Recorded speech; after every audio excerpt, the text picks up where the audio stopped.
Thanks very much. So yeah, thanks for the mention to Toronto Homecoming, because that's actually where I first met the CEO of Borrowell, Andrew Graham, who's here in the audience tonight, and actually that's how Andrew and I met Mayor Tory as well. So it's so funny how it all sort of like comes full circle. It is a real honor and privilege to be here. The first time I spoke at TechTO was 3 years ago, so it feels like a lifetime. Borrowell was around, but we hadn't launched yet. I guess it was a lifetime ago for Daniel. It's 3 years, right? It's about 3 years. And I'm excited to be here tonight to talk about debt. Yeah! Yeah! So debt, all the kinds. I'll get started. No, other way. I thought I am pressing the down. The other. I'll figure this out. I went to Harvard, right? I can figure this out. Okay, so Borrowell exists to help consumers make great decisions about credit. We were the first company to give credit scores out for free. We give tips and personal product recommendations to our members to help them achieve their financial goals. And we also do an online personal loan with the main purpose of helping our customers pay off credit card debt. So we know a lot about debt. I'm not necessarily here to talk about consumer debt, though. Because we are experts in debt, I thought I would talk about other kinds of debt as well, other than consumer debt. But I'll use debt as a framework, because I think all of us sort of understand consumer debt. So what do we know about debt? There's a couple of things. So debt can be good, right? Like, there's a reason why people get into debt. It lets us do stuff sooner than we otherwise could, or get stuff sooner than we otherwise could. I have a house that I live in, even though I don't own it, because I have a mortgage. So it's not necessarily a bad thing. That being said, it can be bad if there's too much of it, or if it's too expensive. So if I have a mortgage that I can't afford, or if I'm in credit card debt and I'm paying 20% or 30% interest, then it can get bad. And that's going to be the same for the other kinds of debt that I talk about tonight as well. And then thirdly, everyone knows about compound interest. You know, Wealthsimple has those nice graphs that talk about compound interest. Well, when you're talking about debt, that compound interest works against you, and it can crush you. So there's sort of the good, the bad, and the crushing of debt. So I'm going to use that framework. You can remember that about, you know, good, bad, crushing to talk about other kinds of debt. So the first kind is technical debt. A lot of you here, if you're at a startup or a scale-up, you probably know a lot about technical debt. And for those of you who are sort of like non-technical, technical debt comes when you press that now button too many times, where all you want is that feature now, now, now. And what happens is that, like, you can push for it and you can get that code built and you can get that feature, but it may not be the most efficient way of building it. Or you're going to have to sort of pay for it later because there's going to be inefficiencies. So, you know, technical debt is one of those things that if you're not planning out what it is you want to build eventually, you're going to have a whole bunch of technical debt. I think I've been really fortunate. We've always had a great engineering team, and they've always asked like really good questions. Like, I get that you want this now, but what will you want eventually? And asking that question, or even sort of sharing that if you're not being asked that, can be really helpful, because then, you know, you're going to build the right infrastructure and architecture so that you can actually, you know, be more efficient. Again, it's not necessarily bad to get into a little bit of technical debt. I'll give you one example. So it was June of 2016, and we really wanted to be first in market, to have the first credit score in Canada. We're like, it's pretty easy, right? Like, how hard can it be? All we want to do is like pull a credit score and show it. It's 3 numbers. Pretty simple stuff. But we were also asked, is like, well, what will you want eventually? And what we wanted eventually was to be able to give not only people's credit scores, but their full credit report, and not only, you know, once every 3 months, but to be updated like once every month. So you can imagine the amount of data that's involved in basically like 3 numbers 4 times a year versus a full credit report 12 times a year. I think like knowing that that's eventually what we wanted was really helpful in helping us build the right thing at the right time.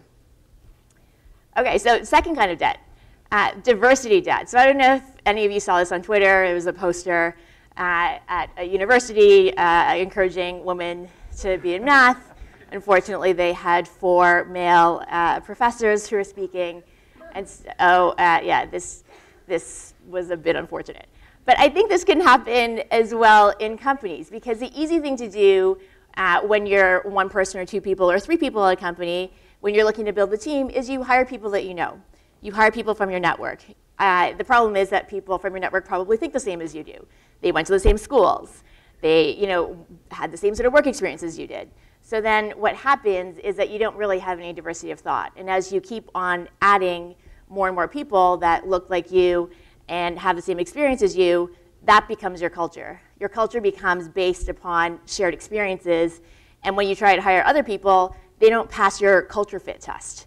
So it becomes super, super hard, not only because most women don't want to join a team of like 15 dudes, but yeah, it's like you then have built a culture that you don't want to give up. So I think the better thing to do is actually define what values are important to you and build your culture based on values. And that way you can actually hire people from diverse backgrounds who then still fit your culture because your culture is values-based as opposed to sort of like background-based. And I think one thing for sure is that diversity isn't just about like checking off demographic boxes. That's sort of helpful. You definitely want to have like demographic diversity, but it's really about making sure that people from different backgrounds can bring different ideas and different ways of thinking into your company and actually help you come up with the best solutions to really challenging problems. So that's the second kind of debt. The third kind of debt is management debt. And I saw a couple, Michael Scott's been really popular tonight. I've seen him sort of on the Twitter that people are using nowadays. So I think this is really true. Like I love Michael. This is true. Like I knew exactly what I wanted to do, but in a much more real sense, I had no idea what to do. I think that can be said sometimes when you look around, and Borrowell's now 35 people, and sometimes Andrew and I look and we're like, who are these people and how did they get here? Not you, Brandon. Brandon's here from our team. We're always like, we know how Brandon got here. But I think when you're 5 people, you don't need management in the official sense. But what works for you at 5 people isn't going to work at 15 people, isn't going to work at 35 people, and really isn't going to work at 100. So I think there's certain things where like you just have to face that. You may not want to you might look at management as like a bad thing, as sort of like hierarchy and things like that, but it's not. It's really not. It's goal setting. How do people know that they're working on the right thing? It's making sure that people know what their priorities are. Do you like have good new hire onboarding? Do people have consistent titles? Do managers who are going to be managers for the first time actually know what they're supposed to do? Do they know what their expectations are? So there's a bunch of things that if you don't deal with are going to be big issues. So it's one of those things, again, where, again, in the early days, it's like not that bad. Maybe if you don't have those meetings and you don't have sort of clear structures, but as you grow, that does become more costly, and again, as it can compound. And the last thing I'm going to talk about is self-care debt. So does anyone know what this is a picture of? What I'm not trying to say that being at a scale-up or startup is like being on a crashing airplane, for the record. What I am saying is this is like you have to take care of yourself to take care of others. I think in the early days of a startup, you think that this is a sprint. You think you're invincible. I'm really impressed, Chris, that you did what you did for 7 years. I honestly couldn't do it. I think I did it for 6 months, and then I got like really sick. You may not know this is possible. You can get pink eye in both eyes. Thankfully, I don't have a picture of that because I was going to put it up. Like, this is how bad you can look if you're not like taking care of yourself. I thankfully at the time didn't let anyone take any pictures of me. But you have to realize you do have to take care of yourself. So I think thankfully, I think more and more within the startup community, people are recognizing this. Like, you actually have to eat decently. You have to work out. You have to get a good amount of sleep. You should spend time with your family and friends. That balance is really important because it will help you stay sane for those times where it gets really hard. So that's all I have. Just as you think about debt, again, a little bit of it can be good, but you can't just sort of keep on prioritizing the short term over the long term. And I think in the early days of a startup where everything is exciting and your team is super motivated, that kind of debt is maybe okay. But when it gets really hard as you get into year 2, year 3, as your team grows, it's really important to start looking at those hard things and actually prioritize the long term over just short term gains. So thanks very much. Few questions. Oh, yeah. Okay. So, I'm happy to take questions.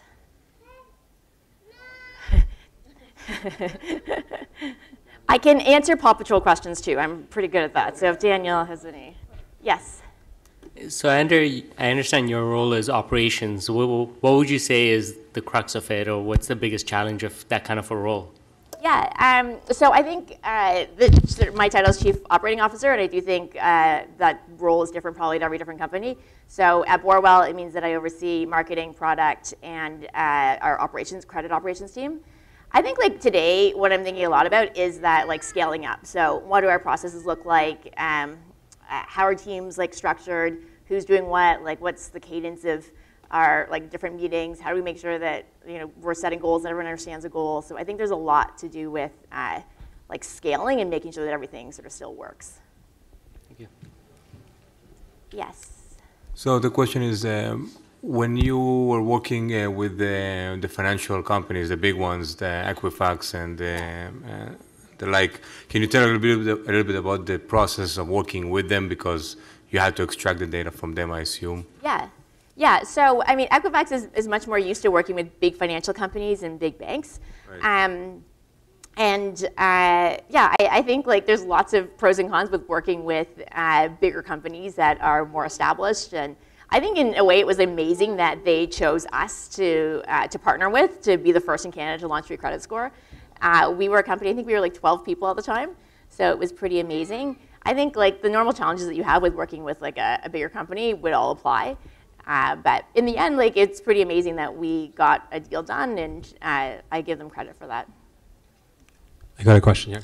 Yeah. Thank you for reiterating that we need to be conscious about our debt and keep rebalancing for our personal lives too. It's a great thing to keep top of mind. I wanted to ask you, for people who are looking for new things, or even for people who are hiring, any new kind of perspectives to, even before you start, keep an eye on, and hey, is this the right thing for me? Am I going to be taken care of? Am I going to be able to take care?